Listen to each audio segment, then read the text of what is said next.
Salut!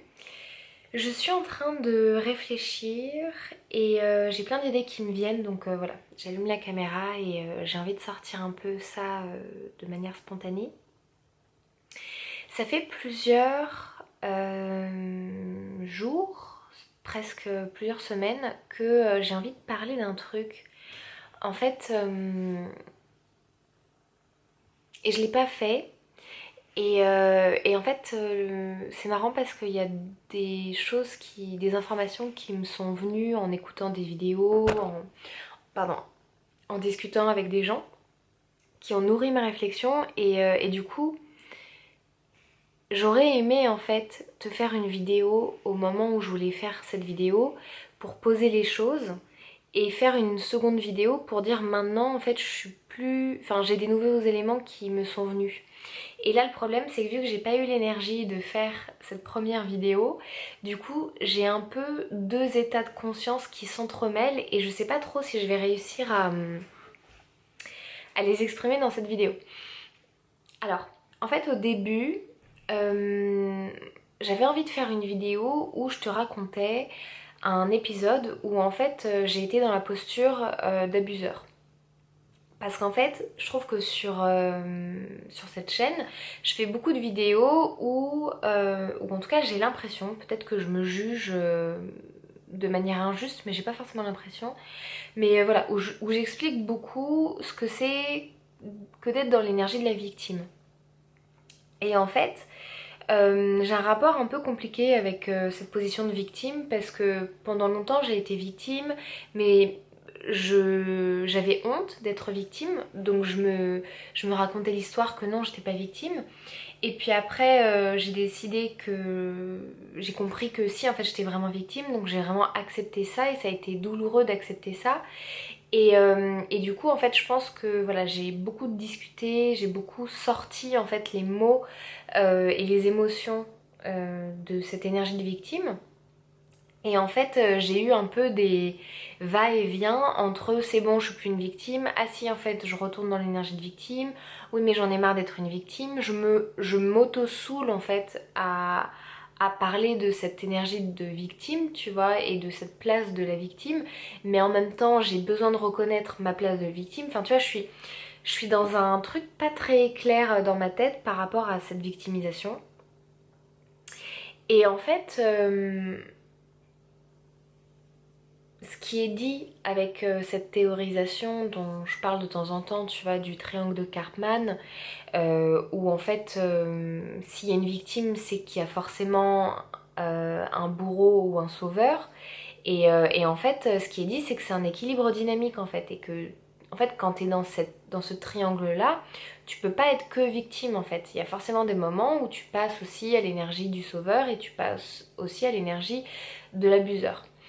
Et donc du coup je commençais un petit peu en ayant cette théorisation en tête, enfin cette hypothèse, je sais pas trop comment l'appeler, mais ce schéma en tête du triangle de Karpman, de me dire ok, c'est quand aussi les moments où... Enfin, c'est quand ça se dit pas. Quand est-ce que je suis aussi dans l'énergie du sauveur? Et ça, je sais que je l'ai identifié, je le suis assez souvent aussi, et j'essaye aussi de travailler ça parce que bah ça c'est pas en fait le problème d'être dans l'énergie du sauveur en fait c'est que tu penses savoir mieux que les autres ce qui est bon pour eux et et je pense que tu t'es un peu dans l'énergie de la pitié et tu veux aider mais avec pitié et du coup ça peut être aussi rabaissant pour les autres. Et d'ailleurs j'ai une de mes potes qui me recadrait souvent en fait parce que j'étais dans cette énergie là avec elle et qu'elle avait pas envie en fait que d'être dans l'énergie de la victime parce que je me plaçais en tant que sauveur. Donc c'est aussi un travail que je dois faire. Et puis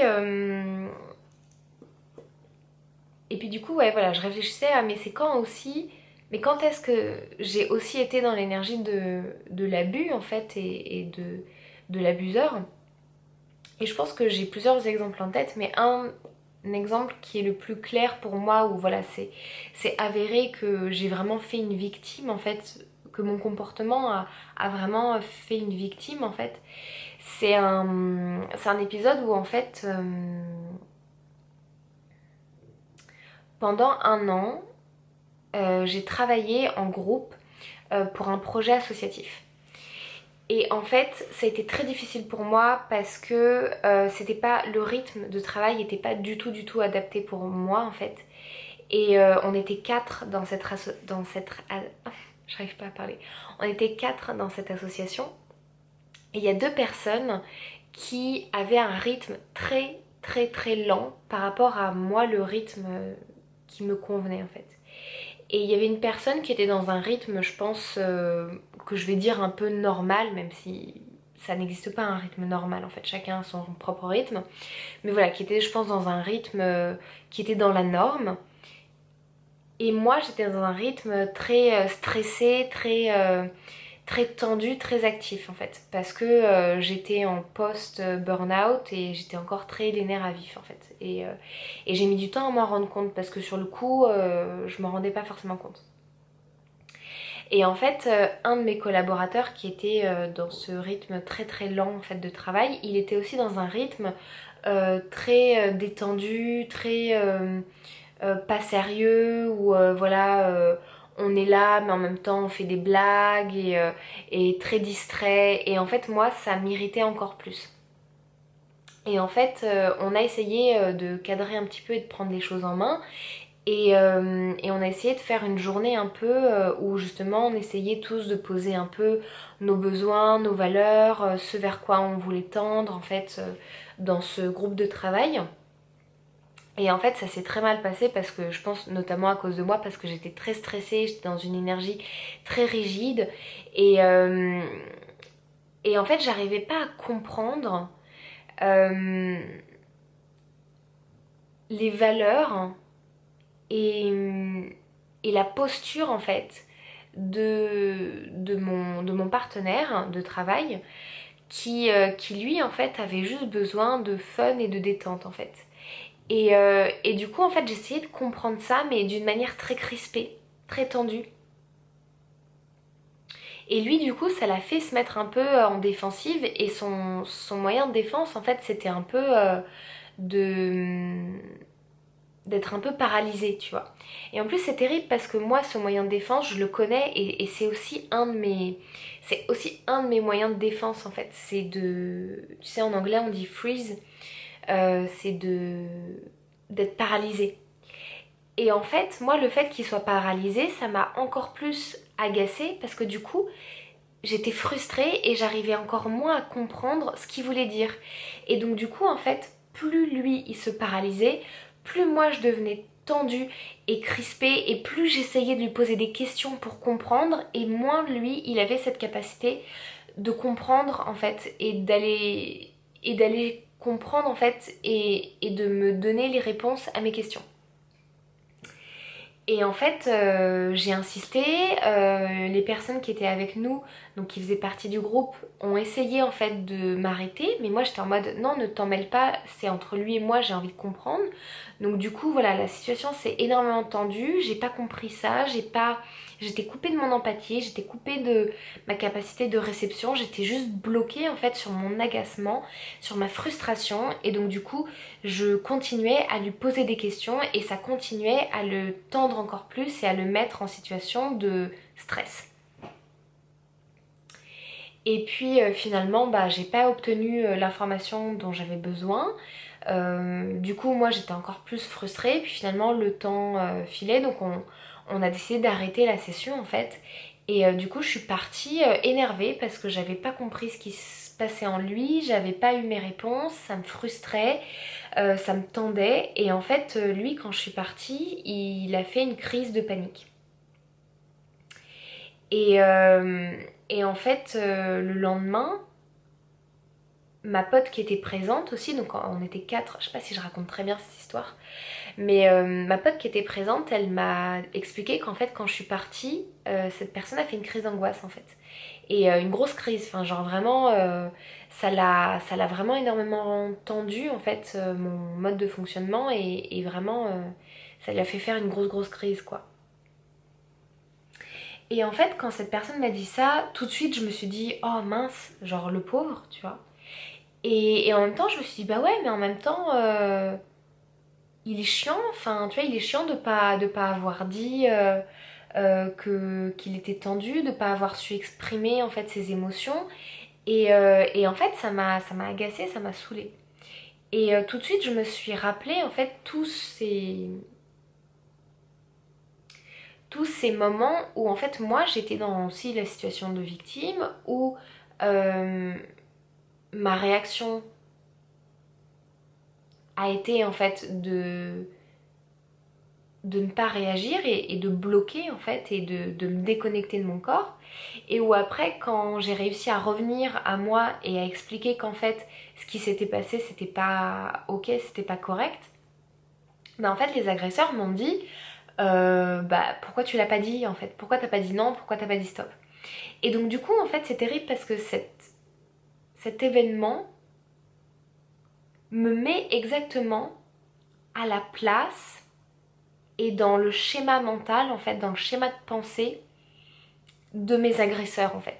Et j'ai vraiment vécu une situation, alors bon, c'était pas forcément la même situation qui moi m'a provoqué le stress et a fait que je me suis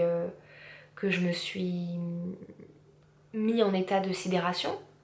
Mais au final, si t'analyses la situation et si t'enlèves, tu vois, le poids moral de ça c'est plus grave que ça, en fait, j'ai vraiment vécu une situation symétrique, mais où un coup j'étais la victime et où un coup j'étais l'agresseur.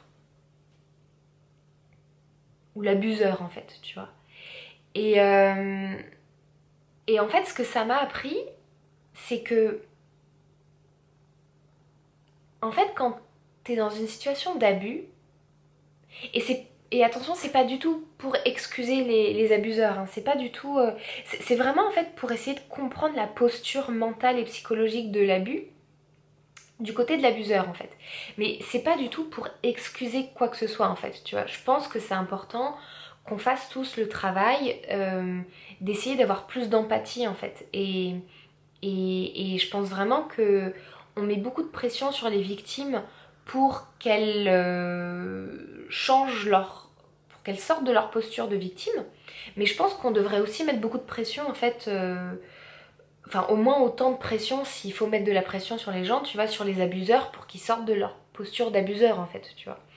Mais je trouve que c'est intéressant de comprendre en fait, sans chercher à excuser, tu vois. Mais en fait, c'est vrai que quand j'étais dans cette posture d'abuseur, en fait, j'avais pas l'empathie. J'étais coupée de mon empathie parce que j'étais très frustrée et très en colère de pas comprendre en fait la façon de fonctionner de cette personne et de pas réussir à fonctionner de manière compatible pour qu'on arrive à travailler en fait ensemble, parce que ça fonctionnait pas très bien je trouve la manière dont on travaillait dans le groupe. Bah en fait cette frustration et cette colère elle m'a coupée de mon empathie. C'est connu hein, c'est vrai que la colère ça met un mur en fait entre la personne vers qui on est en colère et nous. Et d'ailleurs, ça peut être utile bah, voilà, pour se défendre, poser une limite, mais du coup, c'est pas hyper utile pour être en empathie et vraiment comprendre avec l'intelligence du cœur la personne qui est en face de nous. Et donc, du coup, le fait d'être dans cette position d'abuseur, en fait, je me suis rendu compte que déjà, j'ai pas réussi à voir les signaux faibles ou forts, je sais pas en fait, mais j'ai pas réussi à voir les signaux de détresse. Oui, je pense que c'est des signaux faibles. J'ai pas réussi, parce que la sidération en vrai c'est un peu un signal faible, tu vois, de détresse. Mais j'ai pas réussi à voir les signaux de détresse de la personne qui était en face, que j'étais en train d'abuser. J'étais en train de l'abuser parce qu'en fait clairement, cette personne n'était pas disposée à me donner de la compréhension. Non pas parce qu'il voulait pas, mais surtout parce qu'il lui-même n'avait pas accédé en fait à la compréhension de lui et de ses mécanismes. Donc en fait, il pouvait pas me donner ces éléments de compréhension que moi je voulais avoir. Sauf que moi, je les voulais vraiment en fait. Et, et du coup, en fait, j'ai cherché à obtenir par la force, en le poussant en fait, dans ses retranchements, en insistant, j'ai cherché à obtenir quelque chose qui n'était pas à offrir parce que lui, ne l'avait pas à offrir en fait, tu vois. Il n'avait pas à mettre sur la table ces éléments de compréhension. J'espère que je suis claire, je sais pas si je suis vraiment claire. Dites-moi en commentaire si je suis pas claire, j'essaierai de refaire une vidéo pour mieux expliquer.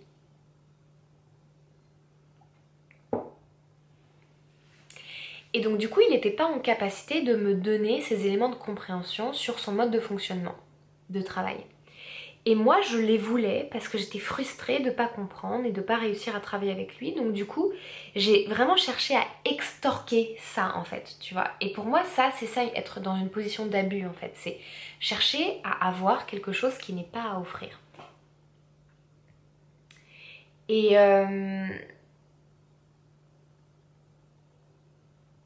et pour ça, j'étais prête à utiliser la force en fait, mais pas la force physique, mais la force en fait d'insistance mentale, psychologique en fait, tu vois, j'ai vu qu'il était pas prêt à me donner ça, mais je me suis dit, bah je vais le pousser, je vais insister pour... Enfin, moi dans ma tête, je me suis dit, peut-être que ça va l'aider à comprendre et à chercher en lui, mais en fait ça n'a pas du tout marché et j'ai continué à insister. Et le fait de ne pas l'obtenir, ça m'a énervée et en fait, je l'ai blâmé lui de ne pas être capable de me donner ce que moi je voulais en fait. Et quand après, lui, ça l'a mis dans une situation de stress énorme, bah en fait, ça m'a encore plus énervée. Je me suis dit, oh mais il est chiant de pas me l'avoir dit en fait. Et donc du coup, tu sais, je l'ai encore plus blâmé parce que dans ma tête, je me suis dit, mais c'est de sa faute si j'ai été dans l'abus parce qu'il n'a pas été capable de me dire stop. C'est horrible, hein. C'est horrible. Et en plus, c'est horrible parce que j'ai été de l'autre côté et pour des choses graves. Et c'est horrible parce qu'en fait, en analysant cette situation, je me rends compte vraiment en fait de la psychologie des abuseurs et je me rends vraiment compte en fait que je pense que souvent, mais vraiment très souvent en fait, je pense que quand t'es dans la position d'abuseur, en fait, tu te rends pas compte que t'abuses, quoi. Et quand on te fait te rendre compte que t'es dans l'abus, en fait, t'as pas envie... Enfin, moi, j'avais pas envie d'accepter ça, en fait, ça m'a mis...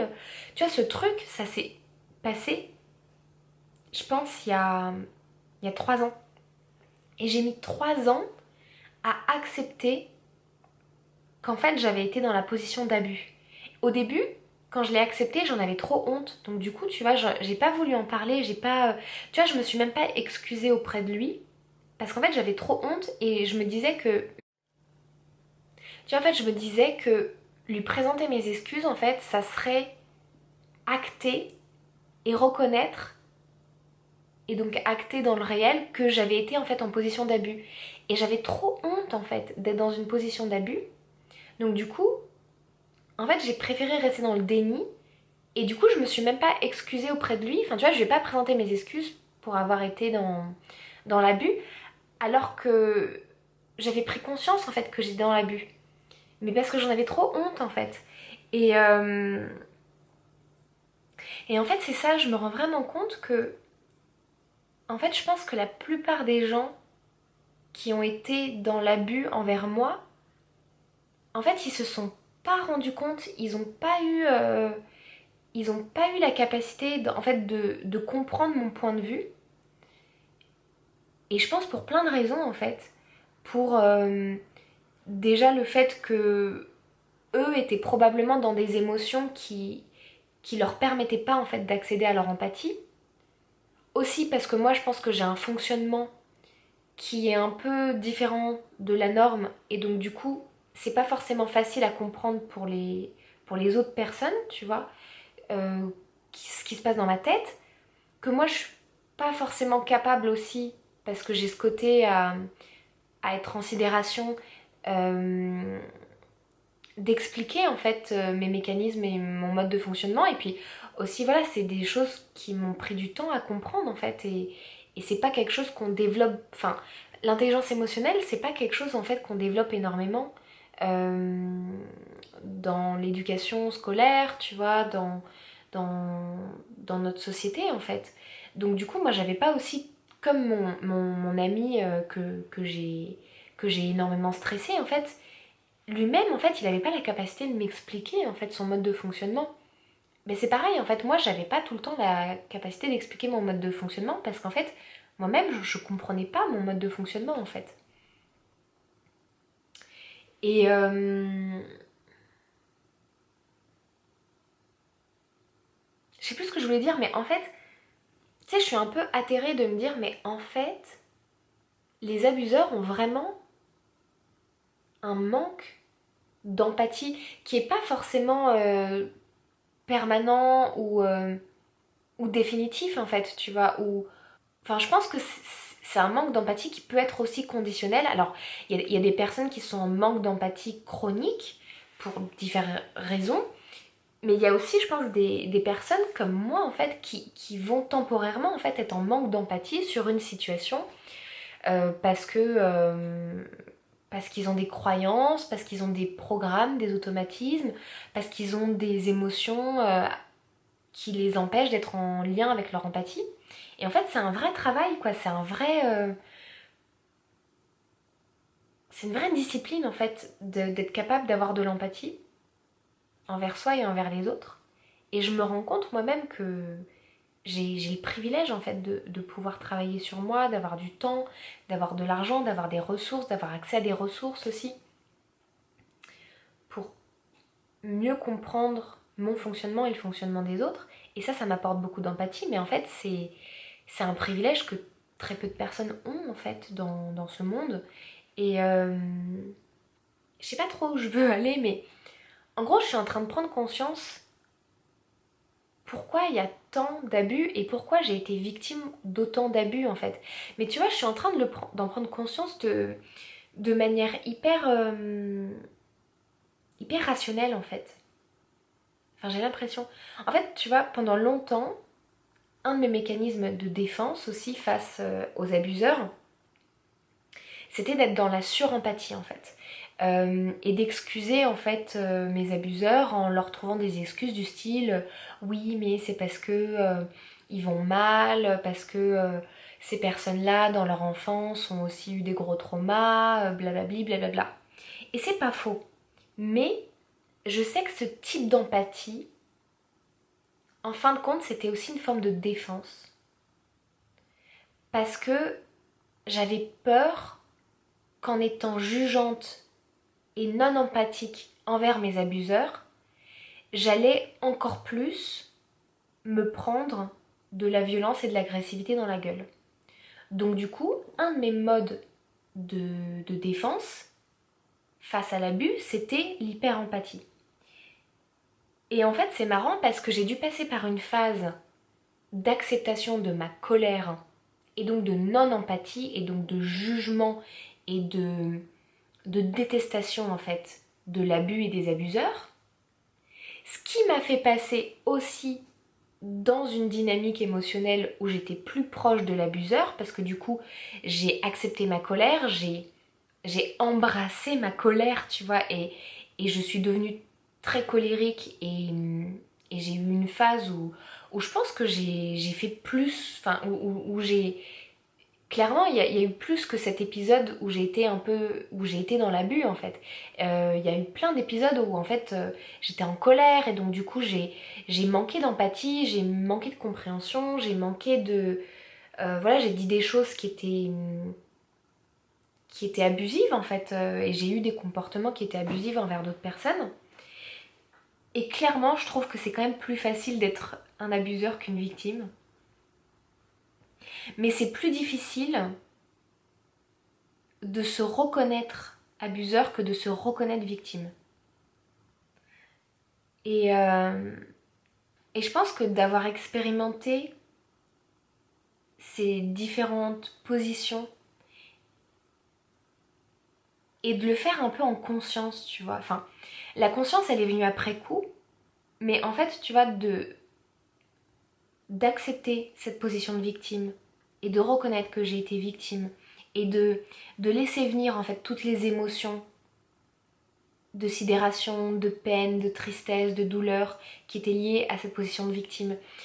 et après de basculer dans des émotions qui sont plus des émotions d'abuseur, d'être dans la colère, dans la revanche, dans la haine même en fait, et d'accepter et de vivre ces émotions et, et de vivre des événements où du coup moi aussi j'ai été abusif en fait dans ma façon de faire,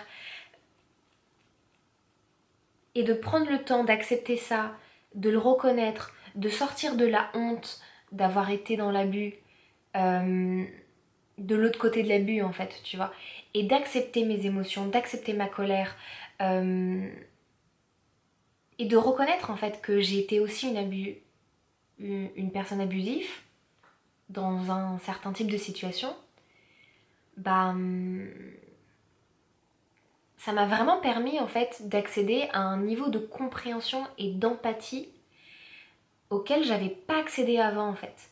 Où c'est en fait, je sens que mon empathie, elle est pas derrière mon empathie, il n'y a pas une peur, il n'y a pas une peur d'être jugeante, il n'y a pas une peur d'être victime si j'ai pas de l'empathie envers mon abuseur, il n'y a pas une peur de...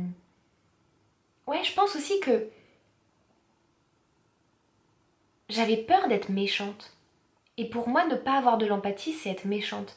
Et en fait, je pense que ces 2 dernières semaines aussi, j'ai beaucoup travaillé sur le fait de me dire, mais faut que j'arrête d'essayer d'être gentille, en fait, faut que j'accepte, ou que j'ai peur d'être méchante, en fait, faut que j'arrête, faut que je me sorte de ce truc, en fait, tu vois, genre, il n'y a pas de gentil, il n'y a pas de méchant, il y a juste, en fait, des gens qui appliquent des programmes, qui sont dans la survie, qui sont dans l'émotionnel, qui sont dans la non-empathie, qui sont dans la survie. Et, euh, et tout ça, en fait, ça m'a vraiment aidé à avoir accès à ce niveau de compréhension que je trouve beaucoup plus juste, en fait.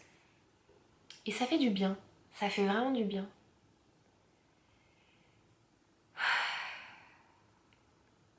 En fait, ça me fait vraiment du bien de enfin réussir à comprendre la psychologie de l'abuseur en étant moi passée en fait par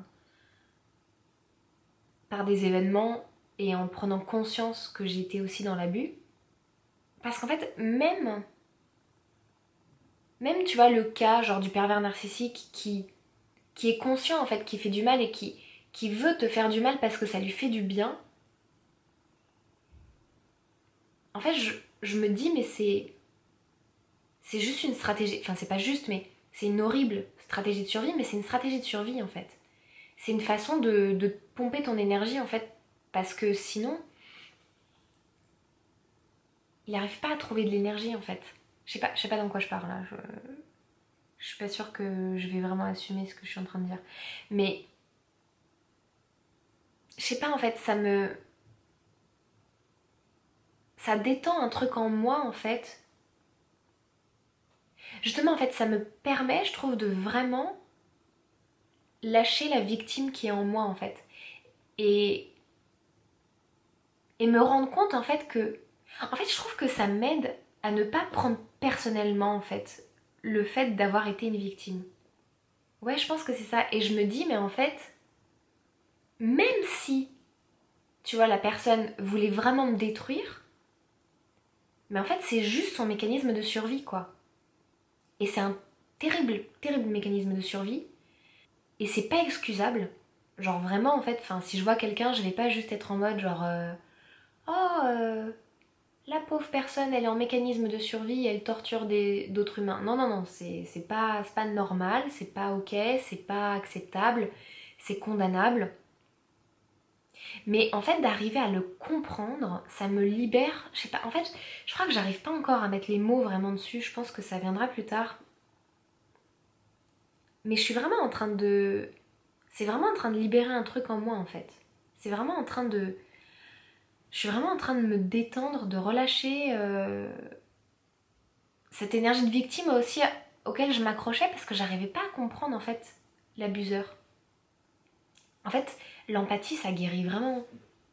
Mais tu sais, l'empathie profonde, genre vraiment l'empathie à la fois cognitive et à la fois émotionnelle, en fait, ça aide vraiment à guérir et à relâcher le truc en fait. Relâcher la tension, tu vois. Et je me dis en fait c'est vraiment hyper difficile d'arriver à comprendre la situation d'une personne quand on n'a pas été soi-même dans cette situation en fait. C'est chaud, hein. C'est chaud. Bon écoute, je crois que je vais m'arrêter là. Ça finit un peu sans fin. Voilà, j'avais envie de laisser un peu le témoignage de ce moment-là.